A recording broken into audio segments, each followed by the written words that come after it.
Meron tayong hilaw na munggo. Sahugan natin yan ng swordfish. Beltfish. Ano ba ang tawag ninyo dyan? Liwit. Liwit ba ito? Yan. Meron na tayong nilagay na asin. Lagyan pa natin ng pamintang durog. Haluin at prituhin. So yan ang mga sangkap na ating gagamitin. Along the way, we add on some of the ingredients at ipapakita ko rin sa inyo kung ano-ano pang mga gulay recipe ang ating i-add. Diba? Umuusok na. Prituhin natin ang ating isda na ito. Isda na mahaba.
Habang tayo ay nagpiprito dyan, meron na tayo ditong pinapakulo ang tubig.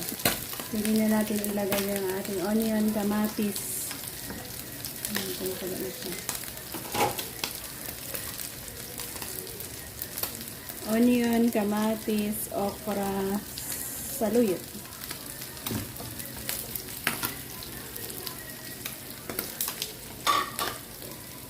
At ang ating munggo. Hilaw at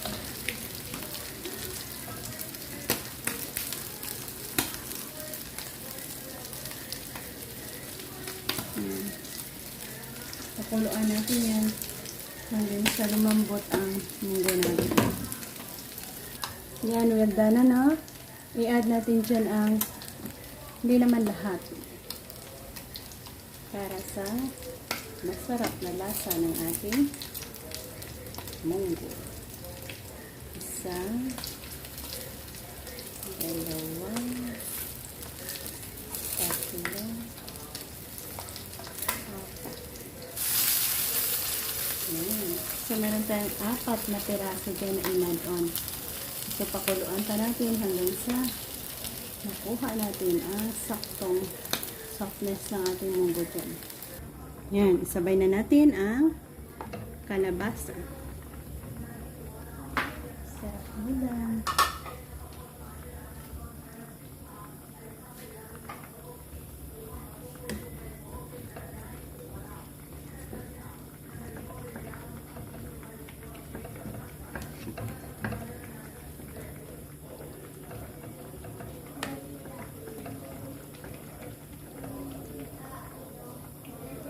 Mag-add tayo ng asin.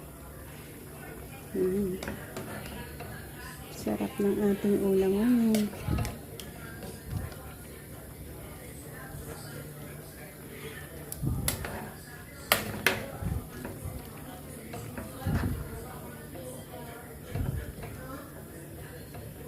Isang pulo pa. And well done na tayo hanggang sa lumambot ang ating kalabasa. Yan, dito na tayo mag-end. Thank you for joining me sa ating pagluluto. Nagkaroon tayo ng isa sa masarap na munggong hilaw recipe dito. Gulay. Bye-bye and God bless. Sarap ng ating ulam. Lutong probinsya.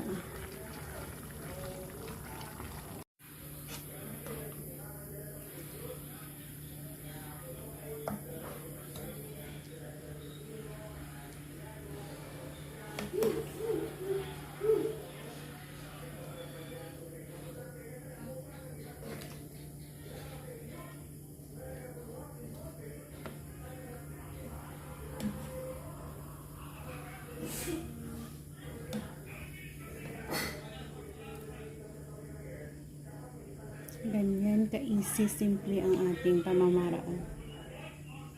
Namit yun.